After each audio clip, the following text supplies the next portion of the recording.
Hello everyone. कैसे हैं आप लोग? बेटे, आज हम एक बहुत ही इम्पोर्टेंट और एक जर्नल सा टॉपिक डिस्कस कर रहे हैं।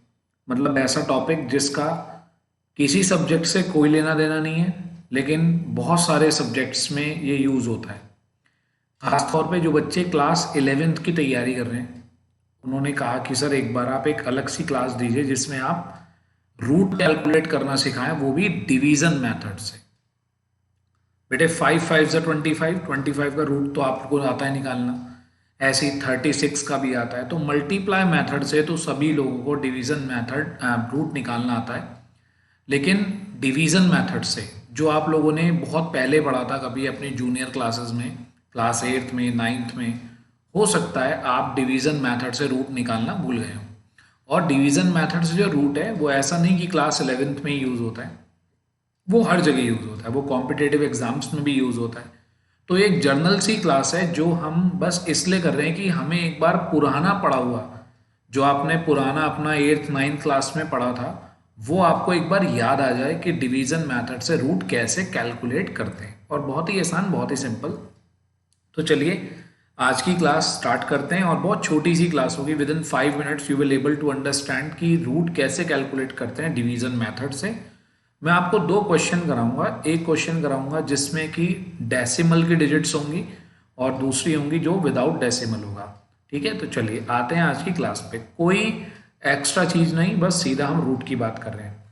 तो देखिए बेटा, अगर हमें रूट कैलकुलेट करना है किसी भी डिजिट का, किसी भी डिजिट का, कोई भी एक डिजिट ले लेते हैं। पहले हम नॉन डेसिमल डिजिट लेते हैं, कोई भी एक डिजिट। फॉर एग्जांपल हमने ले लिया 4 5 6 7 8 9। आई होप ऐसी एक डिजिट हमने ले ली, रैंडम डिजिट हमने लिए। हमेशा एक बात ध्यान रखिए कि जब भी आपको रूट कैलकुलेट करना हो तो सबसे पहला काम होता है कि आपको दो दो डिजिट के पेयर बनाने होते हैं, पेयर।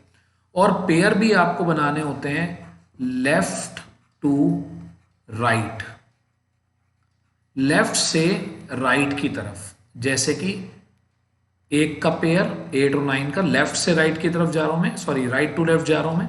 ठीक, तो हमें इस तरीके से राइट टू लेफ्ट की तरफ बढ़ना है, राइट टू लेफ्ट। हमें राइट टू लेफ्ट बढ़ना है और दो दो डिजिट के पेयर बनाने हैं। करेक्ट। अब एक बच्चे के दिमाग में क्वेश्चन आता है, सर सपोज करो इसके सामने एक डिजिट और होती 6, तो इसका पेयर तो नहीं बन पाता। तो इसका पेयर कैसे बनाए? बेटे, जिसका पेयर नहीं बन रहा उसको सिंगल छोड़ दो, कोई बात नहीं बेटे।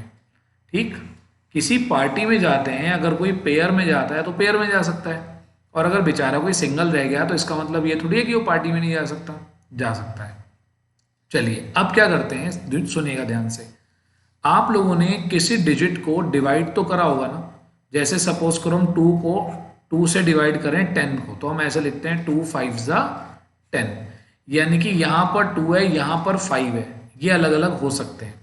अब मेरी बात ध्यान से समझिएगा, और अगर आपको एक बार में समझ में ना आए तो ये क्लास दोबारा देखिएगा। अब सपोज करिए कि मैं यहाँ पर लिखता हूँ एक डिजिट 1, यहाँ पर लिखता हूँ 1, तो मुझे यहाँ भी लिखना पड़ेगा 1, 1 1 ज़ा 1। ओह, कैसे लगोगे? चलिए दोबारा लिख लेते हैं एक डिजिट, कोई भी डिजिट ले लो दोबारा से। 6 4 5 8 7 9 एक 3, दोबारा से हमने पेयर बना दिए। ठीक, और चलिए तो लेफ्ट टू राइट की तरफ हमने पेयर बनाए। और अभी मैं आपसे बात कर रहा था, सपोज करिए कि आप यहाँ पर 1 लिखते हैं, तो आपको यहाँ पर भी 1 लिखना पड़ेगा, 1 1 ज़ा 1। बस ये ध्यान रखना है कि दोनों जगह सेम डिजिट आनी चाहिए। अगर आप यहाँ 2 लिखते हैं तो 2 2 ज़ा 4 आना चाहिए यहाँ पर। तो अगर आप ध्यान से देखिए, अगर मैं 1 1 ज़ा 1 करता हूँ तो बहुत कम है, 2 2 ज़ा 4 लिखता हूँ अभी भी कम है। चलिए करके देखता हूँ 3 3 ज़ा 9, तो वो तो ज़्यादा हो गया, तो मैं यहाँ लिखूंगा 2 2 ज़ा 4। बस एक बात का हमेशा ध्यान रखना है कि यहाँ पर जिस डिजिट से आप डिवाइड कर रहे हैं और जो आपका आंसर आ रहा है, that should be the same digits. Correct. अगर आप यहाँ 3 3 ज़ा 9 कर देते तो वो 6 से ज़्यादा हो जाता, और आपको पता है डिवीजन में ऐसा नहीं करते। फिर आगे क्या करें हम, डिवीजन में भी हम माइनस करते हैं। 6 में से 4 माइनस करा 2, और डिवीजन में हम एक डिजिट कॉपी करते हैं, यहाँ पर हम पूरा पेयर कॉपी करेंगे 45। अब आगे की बात सुनिए बिल्कुल ध्यान से। बेटे जो डिजिट आपने अपने पास से लिखी थी, आपने अपने पास से लिखा था 2, तो इसके अंदर 2 ऐड कर लो, 2 और 2 हो गया 4, करेक्ट। अब ध्यान से सुनिए, फिर वही बात करेंगे हम। जो डिजिट हम यहां लिखेंगे वही डिजिट हम यहां पर लिखेंगे और दोनों की मल्टीप्लाई हम यहां पर करेंगे। अब चलो करके देखते हैं। अगर हमने यहां पर 2 लिखा तो 42 2 जा 84, काफी कम होता है। फिर हम 3 टाइम्स गए, 43 3 जा, वो भी लग रहा है कम होता है। तो ऐसे ही हमने रैंडमली करके देख लिया, 45 5 जा 45 5 जा 5 5 जा 25 का 5 कैरी 2, 5 4 जा 20 और 2 22। यानी कि अगर मैं यहां पर 5 लिखूं और यहां भी 5 लिखूं तो आएगा 225। इससे कम रहना चाहिए जो भी आया आंसर आपका। अगर आप 6 लिखते हो, 46 6 जा, तो 6 6 जा 36 का 6 कैरी 3 276। तो बेटे ये तो 245 से ज्यादा हो गया, तो हम यहां लिखेंगे 5 और यहां भी हमें लिखना पड़ेगा 5। तो 45 5 जा 225। ठीक, क्लियर होते हैं 2 स्टेप। उसके बाद हम क्या करें सर, दोनों को माइनस कर लेते हैं जैसे डिवीजन में करते हैं। 5 4 में से 2 गया 2, क्लियर। और जो अगला पेयर था हमारा, अगला पेयर है 87। 87 को हमने क्या कर लिया, कॉपी कर लिया नीचे, करेक्ट। अगला पेयर नीचे कॉपी, और रूल दोबारा से वही सेम। जो डिजिट हमने अपने पास से लिखी थी, बेटे हमने अपने पास से लिखा था 5, 5 हमने यहां पर ऐड कर दिया, कितना आ गया 50, करेक्ट। अब आ गया 50। अब हम इसका क्या करें, वही रूल, जो यहां पर लिखेंगे वो वहां पर लिखेंगे और दोनों की मल्टीप्लाई नीचे लिखेंगे और दोनों डिजिट सेम होनी चाहिए। अब सपोज करो 50, मैं यहां लिख देता हूं 4, 504 4 जा 4 4 जा 16 का 6 कैरी 1 400, यहां पर आ गया 1, ठीक। 5 4 जा 20 2017, तो बात बन गई हमारी। ठीक, चलो एक बार आगे बढ़कर देख लेते हैं। 505 5 जा करके देखते हैं। 5 5 जा 25 का 5 कैरी 2 500, यहां का 2, तो 5 5 जा 25, तो 2525 ये भी चल रहा है, ये भी काम कर सकता है हमारा। तो आप और आगे बढ़कर देख सकते हैं, ये आपका रफ वर्क होगा, ये सब आप रफ में कर रहे हैं। 5066 जा, ठीक, तो ये हो गया 6 6 जा 36 का 6 कैरी 3 60 जा 0, यहां पर आ गए 3 6 5 जा 30, तो ये तो ज्यादा हो गया और ये भी आपका ज्यादा हो गया। तो हमें कहां रुकना पड़ेगा बेटा, 2016 पे।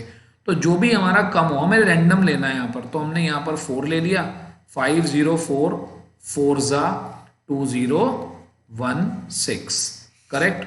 तो जो डिजिट हमारी ज्यादा हो गई उन्हें हम नहीं ले सकते। तो एक बार ऐसे ही आगे आप ट्राई करके देख लीजिएगा तो आपको डिजिट पता चल जाएगी।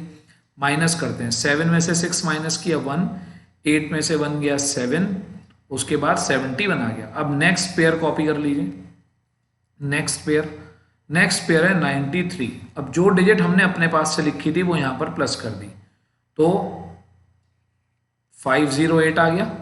अब 508 का टेबल अगर हम 2 टाइम्स भी पढ़ देंगे तो 10,000 समथिंग हो जाएगा, तो वो तो कैंसिल हो जाएगा। तो यहां पर हम रखेंगे 1 जा, ठीक। 5081 1 जा 5081 माइनस कर दिया, और 3 में से 1 आपने माइनस करा 2, 9 में से 8 1 आ गया, 1 में से 0 करा तो 1, 7 में से आ गया 2, तो 2112 हमारा यहाँ पर आंसर ये बच गया।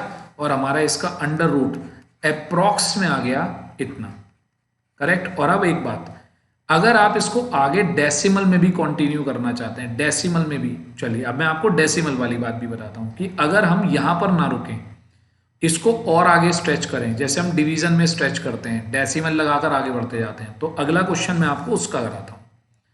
अब जरा देखिए, कोई एक डिजिट लिखते हैं, मान लीजिए 645, हमें इसका अंडर रूट लेना है, ठीक।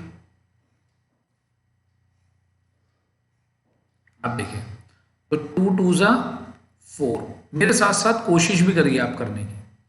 6 में से 4 माइनस करा 2, ऊपर से पेयर कॉपी करा 45, 2 में 2 प्लस करे, बाहर आ गए 5। अब क्या करें सर, यहां पर जो डिजिट लिखें वो वहां पर लिखें और दोनों की मल्टीप्लाई यहां पर। तो हम कर सकते हैं 45 5 ज़ा 225 माइनस कर दिया। यहां पर अपने पास से जो डिजिट लिखी थी हमने ऐड कर दी। अब बेटे मेरी बात सुनो बिल्कुल ध्यान से। सर अब हम चाहते हैं कि ये जो हमारा आंसर है हम इसे डेसिमल में कैलकुलेट करें, तो आप डेसिमल लगाइए, यहां पर डेसिमल लगा दिया। और बेटे एक ध्यान रखना, हम डिवीजन में भी ऐसे ही करते थे, जब हमारे पास डिजिट कम पड़ती हैं तो हम डेसिमल लगा के जीरो लगाते, बस यहाँ एक जीरो नहीं लगाते, यहां पर जीरो लगाते हैं दो, दो जीरो एक साथ लगा दिया हमने। अब हमें क्या करना है, जो डिजिट हम यहां लिखेंगे वही डिजिट हमें वहां भी लिखनी है, करेक्ट। इस तरीके से हम आगे बढ़ते जाएंगे, दो जीरो हमने लगा ली। अब यहां पर लिखा है 50, अगर आप यहां पर 504 इंटू 4 भी करते हैं 2016, तो ये तो बहुत ज्यादा हो गया ये, तो हम यहां पर रहेंगे 3 तक। तो 3 3 9, 3 0 0, 5 3 15, माइनस किया 491। अब सर हम अभी और आगे बढ़ना चाहते हैं, तो कोई बात नहीं, डेसिमल तो आपने लगा रखा है, दो डिजिट आगे और बढ़ा दीजिए आप, प्लस जो डिजिट हमने लिखी थी अपने पास से ऐड कर दीजिए, तो 506 हो गया।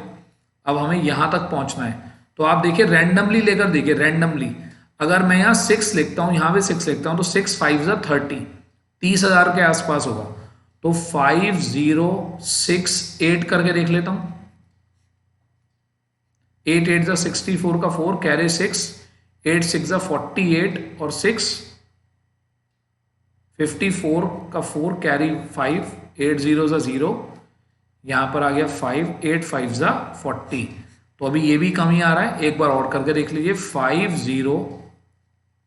5069 तक।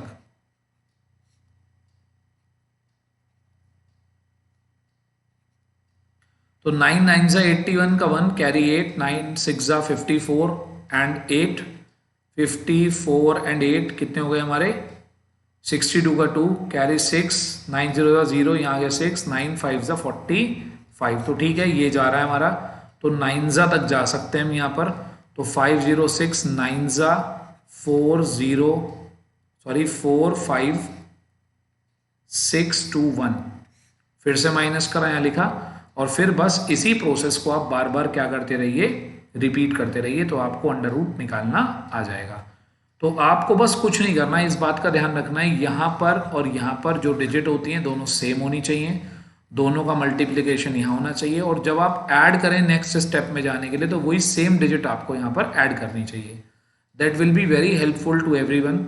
और जो क्लास 11th के स्टूडेंट हैं उनके लिए तो खास तौर पे इंपॉर्टेंट है, क्योंकि उनके स्टैटिस्टिक्स में टर्म 1 में 3 चैप्टर आने हैं, और तीनों चैप्टर में स्टैंडर्ड डिवीजन वहाँ पर भी आपको रूट कैलकुलेट करना है, उसके बाद कोरिलेशन वहाँ पर भी कार्ल पियर्सन कोफिशिएंट कोरिलेशन आता है, वहाँ भी रूट कैलकुलेट करना है, और सबसे लास्ट में आपका जो इंडेक्स नंबर आता है फिशर इंडेक्स नंबर, तो फिशर प्राइस इंडेक्स में भी आपको अंडर रूट कैलकुलेट करना है। तो अगर सपोज करिए 3 चैप्टर हैं, तीनों में अंडर रूट आ रहा है और तीनों का ही पेपर में क्वेश्चन आएगा, और अगर आप अंडर रूट नहीं निकाल कर आएंगे तो आपका नंबर वहां पर जरूर डिडक्ट होगा। तो अंडर रूट निकालना आपको सीखना जरूर चाहिए, ठीक है। तो आई होप यहाँ तक की क्लास आपको क्लियर होगी, एक छोटी सी क्लास, बस एक इन्फॉर्मेटिव क्लास, आपको एक थोड़ा सा आइडिया देने के लिए कि कहीं भी गलती का स्कोप नहीं रहना चाहिए, जो मैं आपको सिखा सकता हूँ आप सीखे, ठीक। और ऐसी ही छोटी छोटी वीडियोस हम और अपलोड करते रहेंगे, और अपने सजेशंस भेजिए, आपको कैसी वीडियोस की रिक्वायरमेंट है, आपको पढ़ाई में कहाँ दिक्कत आ रही है, खास तौर पे सब्जेक्टिव की अगर हम बात करें तो अकाउंट्स, इकोनॉमिक्स और बिजनेस स्टडीज में अपने सजेशन दीजिए, कैसी आपको चीज़ें चाहिए, क्या आपको प्रॉब्लम आ रही है। तो अगर वो वैलिड प्रॉब्लम्स होंगी तो उन पर आपको मैं अलग से भी वीडियो प्रोवाइड कराऊंगा। जो बच्चे नए हैं चैनल को सब्सक्राइब कीजिएगा, ठीक है। चलिए मिलते हैं नेक्स्ट क्लास में, thank you, have a nice